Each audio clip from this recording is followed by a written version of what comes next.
আপনি যদি একটি পাহাড়ের একদম শীর্ষে আরোহণ করেন তবে সেখান থেকে আপনি সবকিছু দেখতে পাবেন। ঠিক তেমনি কোরআনের 114টি সূরার মধ্যে একটি সূরা আছে যাকে বলা হয় কোরআনের চূড়া বা উচ্চতম শিখর। প্রশ্ন হচ্ছে এটি কোরআনের কোন সূরা? অপশনস: ক সূরাতুল বাকারা, খ সূরাতুল ফাতিহা, গ সূরাতুল ইয়াসিন, ঘ সূরাতুর রহমান। কোরআনের শীর্ষ চূড়া একেবারে পাহাড়ের উঁচু জায়গার মতো, যেখানে উঠলে আপনি পুরো কোরআন দেখতে পাবেন। জি, আমি মহান আল্লাহ তাআলার উপর ভরসা করে এই প্রশ্নের উত্তর হিসেবে বেছে নিচ্ছি অপশন খ সূরাতুল বাকারা। সূরাতুল বাকারা আপনি বলছেন, অর্থাৎ আপনি যদি সূরা বাকারা পড়েন পুরো কোরআনই বুঝতে পারবেন, যেমনি ভাবে আমরা পাহাড়ের উপর উঠলে সব দেখতে পাই। ব্যাপারটা কি এরকম? জি, সূরা বাকারাতে কি আছে? সূরা বাকারাতে কোরআন মাজিদের অনেক হুকুম আহকাম, আল্লাহ তাআলার বিধান এবং আমাদের জন্য শিক্ষা গ্রহণ করতে পারি এমন অনেক ঘটনা, মুনাফিকদের সংক্রান্ত এবং আরো অনেক কিছু আছে হুকুম আহকাম সংক্রান্ত।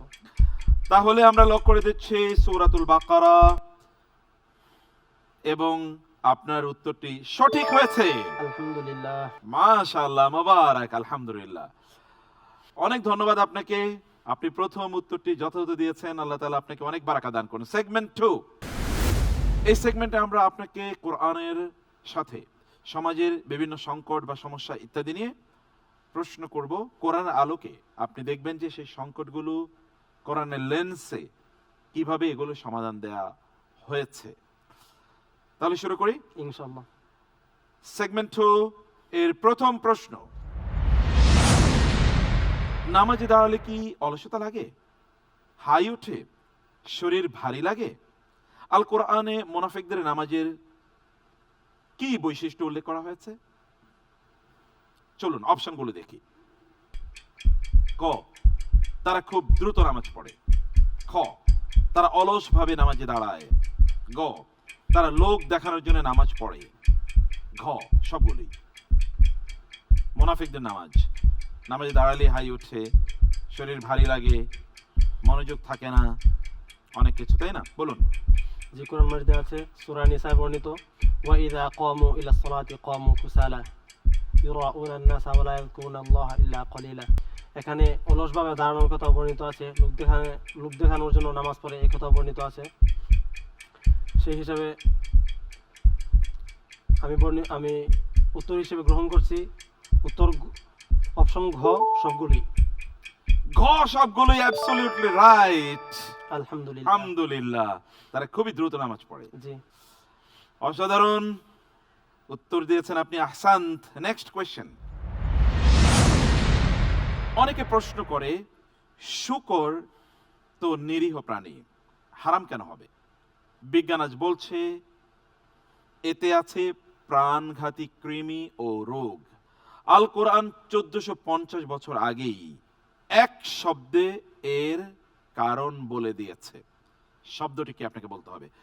চলুন আমরা যাই অপশনগুলো দেখার জন্য। অপশনস: ক এটি স্বাস্থ্যের জন্য ক্ষতিকর, খ কারণ এটি অপবিত্র, গ এটি আল্লাহর নাম ছাড়া জবাই করা হয়, ঘ এটি চর্বি যুক্ত খাবার। শূকরের মাংস আজকাল তো আমরা দেখি ফ্যাশন করেও অনেকে শূকরের মাংস খায়। শূকর কিন্তু সকল ধর্মে নিষিদ্ধ, কিন্তু তারপরেও লোকেরা কিন্তু শূকরের মাংস খাচ্ছে।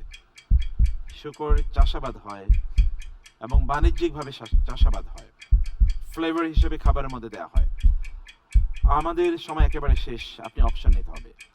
কোরআন মাজিদে বর্ণিত আছে হুররিমাত আলাইকুমুল মাইতাতু ওয়াদ-দামু ওয়া লাহমুল খিনজির ওয়া মা উহিল্লা বিহি লিগায়রিল্লাহ, এমনভাবে বর্ণিত আছে।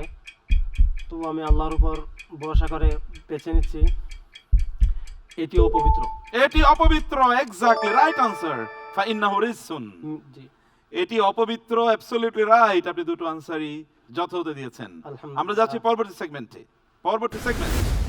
এই সেগমেন্টে আমরা আপনাকে কোরআনের গুরুত্বপূর্ণ একটি শব্দ নিয়ে প্রশ্ন করব। আপনি শব্দের গভীরে যাবেন এবং একজন দক্ষ ডুবুরির মতো মণিমুক্তা বের করে আমাদেরকে জানাবেন ইনশাআল্লাহ। প্রশ্ন: কোরআনের ভাষায় কোন সমাজ ধ্বংসের পূর্ব লক্ষণ হিসেবে এক শ্রেণীর মানুষের উত্থান ঘটে? যাদের বলা হয় মুত্রাফ, তারা কারা? চলুন অপশনগুলো দেখি। ক, সমাজের দরিদ্র কিন্তু বিদ্রোহী শ্রেণী। খ, ধর্মীয় নেতৃবৃন্দ যারা সত্য গোপন করে রাখে। গ, বিলাসিতা এবং ভোগে ডুবে থাকা প্রভাবশালী শ্রেণী। ঘ, দিনী জ্ঞানে অজ্ঞরা যারা দিন বিরোধী কাজে লিপ্ত। কোন একটি সমাজ যাদের কারণে ধ্বংস হয় তাদেরকে আল্লাহ তাআলা মুত্রাফ বলেছেন। মুত্রাফ। যে আমি মহান আল্লাহ তাআলার উপর ভরসা করে এই প্রশ্নের উত্তর হিসেবে বেছে নিচ্ছি আমরা লক করে দিচ্ছি অপশন খ, ধর্মীয় নেতৃবৃন্দ যারা সত্য গোপন করে চলে। ধর্মীয় নেতৃবৃন্দ যারা সত্য গোপন করে চলে, আমরা লক করে দিলাম, যাদের কারণে সমাজ ধ্বংস হয়ে যায়। এবং আল্লাহ তাআলা বলেছেন যখন আমরা ধ্বংস করতে চাই, আন্নুহলিকা ক্বরিয়াতান আমারনা মুত্রাফিহা ফাফাসাকু ফিহা ফাহাক্কা আলাইহাল কওলু ফাদাম্মারনাহা তাদমীরা। তাদমীরা। মুত্রাফিহা তারাফ, তারাফ মানে হচ্ছে বিলাসিতা এবং ভোগে ডুবে থেকে অন্যায় অশ্লীল কাজ করে যাওয়া। অপশনটি ছিল গ, কিন্তু আপনি খ বলেছেন, আমরা উত্তরটি নিতে পারলাম না। আলহামদুলিল্লাহ।